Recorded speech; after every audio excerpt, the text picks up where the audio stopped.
Vendredi 12 mars 2021, première destination, la Côte d'Ivoire. Le pays est toujours sous le choc. Décès du Premier ministre avec Fraternité Matin, Ségala et Abobo inconsolables. Pleure le journal alors qu'avec le mandat, la même actualité. Décédé mercredi en Allemagne, vague d'hommage pour Ahmed Bakayoko. Idriss Déby, Macky Sall, Duncan, Faure, Roch Kaboré, Condé, Bédier, Blé-Goudé, salue sa mémoire.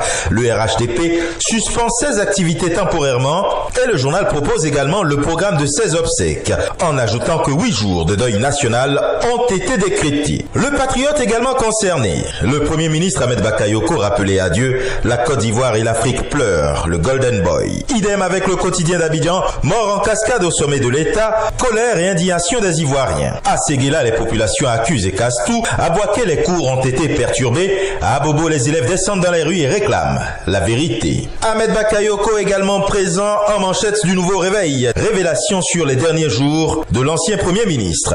Au Burkina Faso également, l'émotion est partagée. Le quotidien L'Information pour tous écrit « Décès du Premier ministre ivoirien Ahmed Bakayoko, la réaction des Ivoiriens résidant au Burkina Faso ». Tout autre chose au Sénégal avec le soleil, destruction de matériel, des manifestations et perturbations de la distribution de carburant. L'État à la rescousse des stations-service.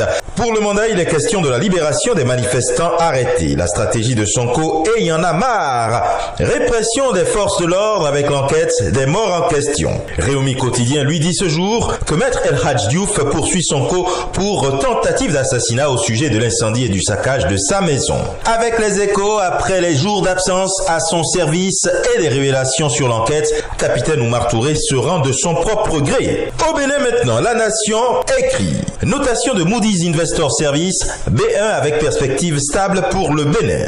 Idem avec la presse du jour, notation financière internationale Moody's, le Bénin passe de B2 avec perspective positive à B1 avec perspective stable.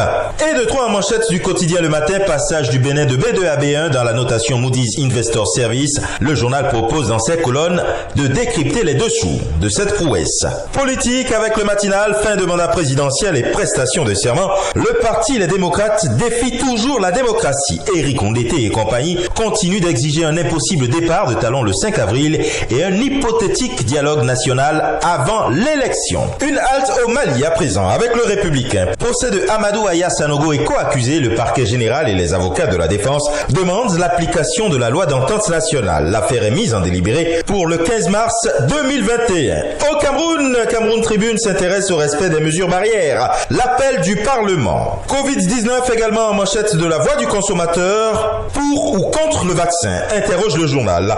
Une autre question avec mutation, à quel vaccin se vouer? Le jour lui aussi préoccupé par le Covid-19. Transport public, les nouvelles règles. Retrait de permis en cas de surcharge, port de masque obligatoire, ampoule laser et LED interdite.